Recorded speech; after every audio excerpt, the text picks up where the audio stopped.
ಹೊರತೂರು ಹೋಬಳಿ ಗುಂಜೂರು ಗ್ರಾಮ survey number 220 ಸಬ್ 7. ಆ ಜಮೀನನ್ನು ಮುನಿಯಮ್ಮ ಅವರು ಈ ಗೋಪಾಲ್ ರೆಡ್ಡಿ ಅನ್ನೋ ವ್ಯಕ್ತಿಗೆ ಮಾರೋದೇ ಇಲ್ಲ. ತಹಸೀಲ್ದಾರ್ ಕೋರ್ಟ್ ಆಯಿತು, AC ಕೋರ್ಟ್ ಆಯಿತು, DC ಕೋರ್ಟ್ ಆಯಿತು. ಇಷ್ಟೇ ಹೋರಾಡಿದ್ದೀನಿ ಎಷ್ಟು ಹೋರಾಡಿದ್ರು ಕೂಡ ನಮಗೆ ನ್ಯಾಯ ಸಿಗಲಿಲ್ಲ.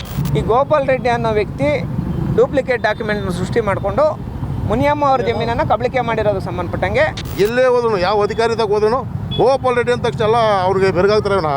ನಮ್ಮಂತ ಬಡವರಿಗೆ ಯಾರಿಗೂ ನ್ಯಾಯ ಕೊಡ್ತಾರೆ ಸಮ್ಮೆ.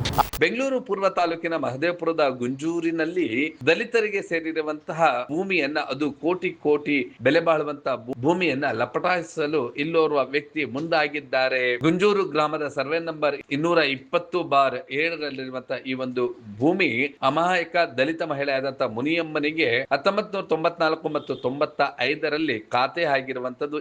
ಈಗ ಆ ಒಂದು ಭೂಮಿಯನ್ನ ಇಲ್ಲಿರ್ತಕ್ಕಂತಹ ಬಲಾಢ್ಯ ಗೋಪಾಲ್ ರೆಡ್ಡಿ ಎನ್ನುವಂತವರು ಈ ಒಂದು ಭೂಮಿಯನ್ನು ಕಸಿಯಲು ಮುಂದಾಗಿದ್ದಾರೆ ಅಂತೇಳಿ ಕರ್ನಾಟಕ ದಲಿತ ಸಂಘರ್ಷ ಸಮಿತಿ ಅಂದ್ರೆ ಕೋಲಾರದ ASSK ಸಂಸ್ಥಾಪಕರಾಗಿರುವಂತಹ ಸಂದೇಶ್ ರವರು ಹೋರಾಟವನ್ನ ನಡೆಸಿದ್ದಾರೆ ಮತ್ತು ಸ್ಥಳಕ್ಕೆ ಭೇಟಿಯನ್ನ ನೀಡಿದಂತಹ ಸಂದೇಶ್ ಈ ಒಂದು ಭೂಮಿಯನ್ನ ಲಪಟಾಯಿಸಲು ಯಾವುದೇ ಕಾರಣಕ್ಕೂ ಯಾರಿಗೂ ಕೂಡ ಅವಕಾಶವನ್ನ ಕೊಡೋದಿಲ್ಲ, ನಾನು ಈ ಒಂದು ಅಮಾಯಕ ಮತ್ತು ಧ್ವನಿ ಇಲ್ಲದಂತಹ ಈ ದಲಿತ ಮಹಿಳೆಯ ಪರವಾಗಿ ಮಾಡ್ತೇನೆ ಎನ್ನುವಂತ ಎಚ್ಚರಿಕೆಯನ್ನ ಕೂಡ ನೀಡಿದರು. ಈ ಒಂದು ಹೋರಾಟ ಏನು ಆ ಭೂಮಿಯ ಅವ್ಯವಹಾರ ಅಥವಾ ಆ ಭೂಮಿಯನ್ನ ಕಬಳಿಸೋದಕ್ಕೆ ಯಾವ ರೀತಿಯಾಗಿ ಗೋಪಾಲ್ ರೆಡ್ಡಿ ಅವರು ಯತ್ನಿಸ್ತಾ ಇದ್ದಾರೆ ಅಂತೇಳಿ ಸಂದೇಶ್ ಅವರು ವಿವರಿಸ್ತಾರೆ. ಅದೆಲ್ಲವನ್ನು ಕೂಡ ದೃಶ್ಯಗಳಲ್ಲಿ ನೋಡೋಣ ಬನ್ನಿ.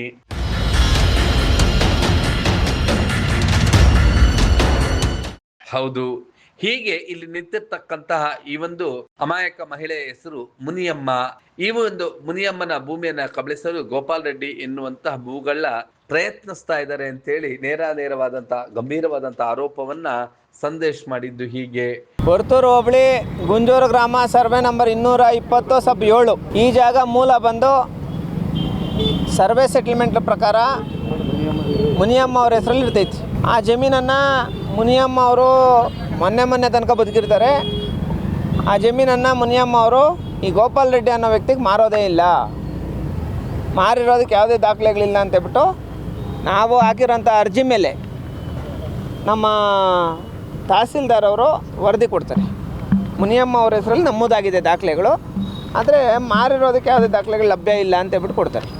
ಮುನಿಯಮ್ಮ ಅವರು ಮಾರಿಲ್ಲ, ಇದನ್ನು ಮುನಿಯಮ್ಮ ಅವರು ನಮ್ಗೆ ಮಾರಿದ್ದಾರೆ ಅಂತ ಇವ್ರೇನು ಮಾಡ್ತಾರೆ, ಗೋಪಾಲ್ ರೆಡ್ಡಿ ಅನ್ನೋ ವ್ಯಕ್ತಿ ಇದು ಇಷ್ಟು ಜಾಗ 1 ಎಕರೆ 10 ಗುಂಟೆ ಜಾಗನ ಇಲ್ಲಿರೋ ಅಂಥ ದಲಿತರ ಜಾಗನ ಕಬಳಿಕೆ ಮಾಡ್ಕೊಂಡಿರ್ತಾರೆ. ಆ ಜಾಗನ ಯಾರಿಗೆ ಕನ್ಫರ್ಮೇಷನ್ ಡೀಡ್ ಅಂದರೆ ಇದು ಮಾಡ್ತಾರಂದರೆ Venkatalakshmamma, Shivaprasad, ಚಂದ್ರಶೇಖರು, BM Venkatesh, BV ಮಧುಸೂದನು, BM Srinivasaiah, BS ನಂದಕುಮಾರು, BM ಸೂರ್ಯನಾರಾಯಣು, PS Ramesh, BM ಜನಾರ್ದನು, ರೂಪೇಶು, Anandu, Naveen, Praveen Kumar ಇಂಥವ್ರ ಹೆಸರುಗಳಿಗೆ ಇದನ್ನೇನು ಮಾಡ್ತಾರೆ, ಸೇಲ್ ಡೀಡ್ ಮಾಡ್ತಾರೆ. ಅಂದರೆ ಅವ್ರ ಕಡೆಯಿಂದ ಇವರೇ ಓನರ್ಸು, ಅಂದರೆ ಮುನಿಯಮ್ಮ ಪ್ರಾಪರ್ಟಿ, ಓನ್ ಪ್ರಾಪರ್ಟಿ. ಆದರೆ ಈ 14 ಜನಗಳನ್ನ ತೋರಿಸ್ಬಿಟ್ಟು ಇದು ಜನರಲ್ ಪ್ರಾಪರ್ಟಿ, SC ಲ್ಯಾಂಡು. ಮೂಲ ಜಮೀನು ಏನಂದರೆ ಸರ್ಕಾರಕ್ಕೆ ಒಂದಷ್ಟು ಜಮೀನು, ಒಂದಷ್ಟು ದುಡ್ಡು ಕಟ್ಟಿ ಒಂದಷ್ಟು 1 ಎಕರೆ 10 ಗುಂಟೆ ಜಮೀನನ್ನು ಮುನಿಯಮ್ಮ ಮತ್ತು ಕೋಣಗಳ ಮುನಿಯ ಅನ್ನೋರು ಅವರು ತಗೊಂಡಿರ್ತಾರೆ. ಮತ್ತು ಇನ್ನೊಂದು ಕಡೆ ರೀಗ್ರ್ಯಾಂಡ್ ಕೂಡ ಅಪ್ಲಿಕೇಶನ್ ಹಾಕಿರ್ತಾರೆ. ರೀಗ್ರ್ಯಾಂಡಿಗೆ ಸಂಬಂಧಪಟ್ಟಂಗೆ ಅದಕ್ಕೆ ಸಂಬಂಧಪಟ್ಟಂಗೆ ದಾಖಲೆಗಳಿಲ್ಲ. ಆದರೆ ಸರ್ವೆ ಸೆಟಲ್ಮೆಂಟ್ ಪ್ರಕಾರ ಮುನಿಯಮ್ಮನ ಹೆಸರಲ್ಲಿರೋಂಥ ದಾಖಲೆ, ಮುನಿಯಮ್ಮ ಯಾರ ಹೆಸ್ರಿಗೂ ಮಾರೋದೇ ಇಲ್ಲ, ಮಾರಿರೋದಕ್ಕೆ ಯಾವುದೇ ದಾಖಲೆಗಳು ಲಭ್ಯ ಇಲ್ಲ. ಆದರೆ ಮುನಿಯಮ್ಮ ಮಾರಿದ್ದಾರೆ ಅಂತೇಳ್ಬಿಟ್ಟು ಒಂದಷ್ಟು ಡೂಪ್ಲಿಕೇಟ್ ಡಾಕ್ಯುಮೆಂಟ್ಗಳನ್ನ ಗೋಪಾಲ್ ರೆಡ್ಡಿ ಅನ್ನೋ ವ್ಯಕ್ತಿ ತಯಾರು ಮಾಡಿಕೊಂಡು ಇಡೀ ಇವ್ರ ಕುಟುಂಬಸ್ಥರಿಗೆ ಅನ್ಯಾಯ ಮಾಡಿರೋವಂಥದ್ದು. ಈ ವಿಚಾರಕ್ಕೆ ಸಂಬಂಧಪಟ್ಟಂಗೆ ಸುಮಾರು ಸತತ 1.5 ವರ್ಷಗಳ ನಿರಂತರ ಹೋರಾಟ, ತಾಲೂಕು ಕಚೇರಿಯಿಂದ ಈ ಜಾಗ ದಲಿತರ ಜಮೀನು, ಮುನಿಯಮ್ಮನ ಹೆಸರಲ್ಲಿರೋಂಥ ಜಮೀನು ಅಂತೇಳ್ಬಿಟ್ಟು ಬಂದಿತ್ತು. ಇವರೇನು ಮಾಡ್ತಾರೆ, 2018, 19, 20 ಈ ಸಂದರ್ಭಗಳಲ್ಲಿ ಈ ಜಮೀನಿಗೆ ಸಂಬಂಧಪಟ್ಟಂಗೆ PTCL ಕೇಸ್ ಹಾಕ್ಕೊತಾರೆ. ಆದರೆ ಇದು PTCL ವಲಿಯಕ್ಕೆ ಬರಲ್ಲ ಅಂತ. ಅಂದರೆ ಏನಂದರೆ ಜಮೀನು ಗ್ರ್ಯಾಂಟ್ ಆಗಿರೋಂಥ ಲ್ಯಾಂಡ್ ಅಲ್ಲ, ಸರ್ಕಾರಕ್ಕೆ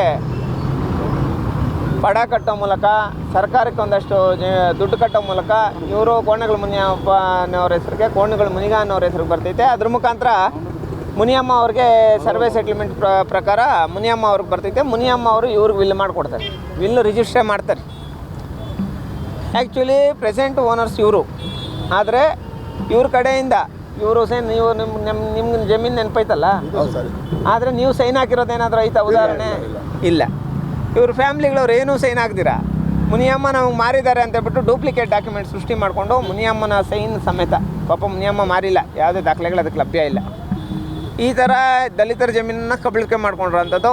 ಮೊದಲಿಗೆ ನಮಗೆ ವರದಿ ಏನು ತಹಸೀಲ್ದಾರ್ ಅವ್ರ ಕಚೇರಿಯಿಂದ ಜಿಲ್ಲಾಧಿಕಾರಿಗಳು ಕೊಟ್ಟಂಥ ಒಂದು ಆದೇಶದ ಮೇಲೆ ವರದಿ ಏನು ಬಂದೈತೆ, ಈ ವರದಿ ನಿಜವಾದ ನೈಜ ವರದಿ ಬಂದಿದೆ, ಇದು ಮುನಿಯಮ್ಮನವ್ರ ಜಮೀನು ಅಂತೇಳ್ಬಿಟ್ಟು ಬಂದಿದೆ. ಈ ಕೇಸೀಗ ನಾವು ಸೆಷನ್ ಕೋರ್ಟಲ್ಲಿ ಮತ್ತೆ AC ಅವರಲ್ಲಿ ಡೂಪ್ಲಿಕೇಟ್ ಡಾಕ್ಯುಮೆಂಟ್ ಸೃಷ್ಟಿ ಮಾಡ್ಕೊಂಡಿರೋಂಥ ಮುನಿಯಪ್ಪ ಅವ್ರ ಮೇಲೆ ಕ್ರಿಮಿನಲ್ ಪ್ರಕರಣ ಅಟ್ರಾಸಿಟಿ ಕಾಯ್ದೆ ದಾಖಲು ಮಾಡಬೇಕು.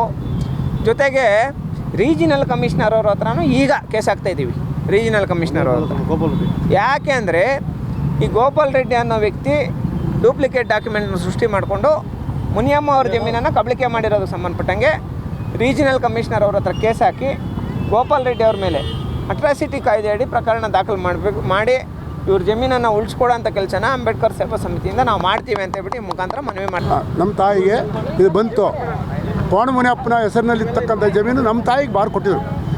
ತಾಯಿಗೆ ಬರ್ಕೊಟ್ಬಿಟ್ರೆ ಗೋಪಾಲ್ ರೆಡ್ಡಿ ಅವರು ಯಾವುದೋ ಸೃಷ್ಟಿ ಬೋಗಸ್ ರೆಕಾರ್ಡ್ಗಳನ್ನ ಸೃಷ್ಟಿ ಮಾಡಿ ಆತನ ಬೇರೆಯವ್ರ ಕಡೆಯಿಂದ ಮಾರ್ಕೊಂಡ್ಬಿಟ್ಟ ಮೇಲೆ ಇದು ನಮ್ಗೆ ಗೊತ್ತಾಗ್ಬಿಟ್ಟು ನಾನೇನು ಮಾಡಿದೆ, ಕೇಸ್ ಹಾಕಿದೆ. 2009ರಿಂದ 2025ರವರೆಗೂ ನಾನು ಇಷ್ಟೇ ಹೋರಾಡಿದ್ದೀನಿ.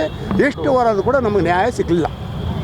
ಎಲ್ಲಿ ಹೋದರೂ ಸಹ ದುಡ್ಡು ಕೊಡೋದು, ಆರ್ಡ್ರ್ ಮಾಡಿಸ್ಕೊಳ್ಳೋದು, ದುಡ್ಡು ಕೊಡೋದು. ತಹಸೀಲ್ದಾರ್ ಕೋರ್ಟ್ ಆಯಿತು, AC ಕೋರ್ಟ್ ಆಯಿತು, DC ಕೋರ್ಟ್ ಆಯಿತು, ಸಿವಿಲ್ ಕೋರ್ಟ್ ಆಯಿತು, ಹೈಕೋರ್ಟ್ ಆಯಿತು, ನ್ಯಾಷನಲ್ ಕಮಿಷನರ್ ಕೋರ್ಟ್ ಆಯಿತು, ಇಷ್ಟಕ್ಕೂ ಎಲ್ಲ ದುಡ್ಡು ಕೊಟ್ಟು ಅದನ್ನ ಆರ್ಡರ್ ಮಾಡಿಸ್ಕೊತಾ ಇದ್ದಾರೆ. ಹಾಗಿರುವಾಗ ನಮಗೆ ನ್ಯಾಯ ಕೊಡಲಿಲ್ಲ ನ್ಯಾಯ. ನೀತಿಗನುಸಾರವಾಗಿ ತೀರ್ಪು ಕೊಡ್ತಕ್ಕಂಥ ನಮ್ಮ ಸಂದೇಶ್ವರ ಹತ್ರಕ್ಕೆ ಬಂದ್ವಿ. ಇದನ್ನು ನ್ಯಾಯ ತೀರಿಸ್ಕೊಟ್ಟಿರ್ತಾರೆ, ತೀರ್ಪು ಕೊಡ್ತಾರೆ. ಇವರ ಹತ್ರ ಎಲ್ಲ ಕಂಪ್ಲೀಟಾಗಿ ಎಲ್ಲ ಡಾಕ್ಯುಮೆಂಟ್ಗಳು ಬಂದಿದೆ. ಈ ರೀತಿ ನಮಗೆ ಅನ್ಯಾಯ ಮಾಡ್ತಕ್ಕಂಥ ಈ ಗೋಪಾಲ್ ರೆಡ್ಡಿ ಅವರು ಅದ್ರ ಮೇಲೆ ಆಕ್ಷನ್ ತಗೊಳ್ಬೇಕಂತ ನಾನು ಕೊಡ್ತೀನಿ. 1000 ಕೋಟಿ ಒಡೆಯ 50,000 ಲೋನ್ ಮಾಡ್ಕೊಂಥದ್ದು ಏನಿದೆ ಸರ್, ಡಾಕ್ಯುಮೆಂಟ್ ಬಲಪಡಿಸ್ಕೊಳ್ಳೋದಕ್ಕೆ ಎಲ್ಲ ತರಹ ಪ್ಲ್ಯಾನ್ ಮಾಡಿಕೊಂಡು ಇದುವರೆಗೂ 2025 ತನಕ ಆಟಾಡ್ಕೊಂಡು ತದನಂತರ ನಾವು ನಮ್ಮ ಕೋಲಾರ ಸಂದೇಶನ ಮುಖಾಂತರ ಹೋಗಿ ಎಲ್ಲ ಥರ ನಾವು ಕೆಲಸಕ್ಕೆ ಇದ್ಕೊಂಡು ಬಂದಿದ್ದೀರಿ. ಈಗಲೂ ನಮಗೂ ಜಮೀನು ಬಿಡೋಕೆ ಸಾಧ್ಯ ಆಗ್ತಾಯಿಲ್ಲ ಅದನ್ನ ಕೈಲಿ, ಅರ್ಥಾಯ್ತಾ? ಯಾಕಂದರೆ ಎಲ್ಲೇ ಹೋದ್ರೂ, ಯಾವ ಅಧಿಕಾರಿದಾಗ ಹೋದ್ರೂ ಗೋಪಾಲ್ ರೆಡ್ಡಿ ಅಂತ ತಕ್ಷಣ ಎಲ್ಲ ಅವ್ರಿಗೆ ಬೆರಗಾಗ್ತಾರೆ ವಿನಃ ನಮ್ಮಂಥ ಬಡವ್ರಿಗೆ ಯಾರಿಗೂ ನ್ಯಾಯ ಕೊಡ್ತಾರೆ ಸ್ವಾಮಿ. ಆದರೆ ನಮ್ಮ ಸಂದೇಶನ ಬಂದರು, ನಮ್ಗೆ ನ್ಯಾಯ ಕೊಡಿಸಿದ್ದಾರೆ. 10 ವರ್ಷ ಆಗಲಿ ಜಮೀನು ನಾವು ಬಿಡಿಸ್ಕೊತೀರಿ, ಇದಂತೂ ನಮ್ಗೆ ನಂಬಿಕೆ ಇದೆ. ಒಟ್ಟಿನಲ್ಲಿ ಭೂ ಮಾಫಿಯಾಗಳ ಸಂಖ್ಯೆ ಬೆಂಗಳೂರು ಸುತ್ತಮುತ್ತಲೂ ಹೆಚ್ಚಾಗಿದೆ. ಅದರಿಂದ ಇಲ್ಲಿನ ಅಮಾಯಕರ ಹಾಗೆಯೇ ಬಡವರ ಭೂಮಿಗಳಿಗೆ ರಕ್ಷಣೆ ಇಲ್ಲದಂತಾಗಿದೆ. ಬೆಂಗಳೂರು ಸುತ್ತಮುತ್ತಲು ನೆಲೆಸಿರ್ತಕ್ಕಂಥ ಅಮಾಯಕ ಬಡವರೇ, ನಿಮ್ಮ ಭೂಮಿಯ ದಾಖಲಾತಿಗಳನ್ನ ಸರಿಯಾಗಿಟ್ಕೊಳ್ಳಿ. ಮತ್ತು ಯಾರೇ ಆಗಿರ್ಲಿ, ಅದು ನಿಮ್ಮ ಸ್ವಂತದ ಸಂಬಂಧಿಗಳೇ ಆಗಿರ್ಲಿ, ಯಾವುದೇ ಕಾಗದಗಳನ್ನ ತೆಗೆದುಕೊಂಡು ಬಂದು ಸಹಿ ಮಾಡಿ ಅಂತಂದ್ರೆ, ಯಾವುದೇ ಲಿಖಿತ ಇಲ್ಲದೆ ಇದ್ರೆ ಸಹಿ ಮಾಡಿ ಅಂತೇಳಿ ಅಂದ್ರೂ ಕೂಡ ಸಹಿ ಮಾಡದಿರಿ. ಅದರಲ್ಲಿ ಏನಾದರೂ ಬರೆದಿದ್ರೆ ಅದನ್ನ ಒಬ್ಬರಿಗೆ ಅಲ್ದಿದ್ರೆ 10 ಜನಕ್ಕೆ ತೋರಿಸಿ ಆನಂತರವಷ್ಟೇ ಸಹಿ ಮಾಡಿ ಎಂಬುದೇ ನಿಮ್ಮ ಬ್ಲೂಮ್ ಟಿವಿಯ ಆಶಯವಾಗಿದೆ. ನೀವು ಈ ಕೂಡ ಎಲ್ಲ ನಮ್ಮ ಚಾನಲ್ಗೆ ಸಬ್ಸ್ಕ್ರೈಬ್ ಆಗಿಲ್ಲ ಅಂದರೆ ಸಬ್ಸ್ಕ್ರೈಬ್ ಬಟನ್ ಅನ್ನು ಕ್ಲಿಕ್ ಮಾಡಿ, ಪಕ್ಕದಲ್ಲಿರೋ ಬೆಲ್ ಐಕನ್ ಅನ್ನು ಕ್ಲಿಕ್ ಮಾಡಿ. ನಾವು ಅಪ್ಲೋಡ್ ಮಾಡುವಂತಹ ವಿಡಿಯೋಸ್ ನಿಮಗೆ ನೋಟಿಫಿಕೇಶನ್ ಬರುತ್ತೆ.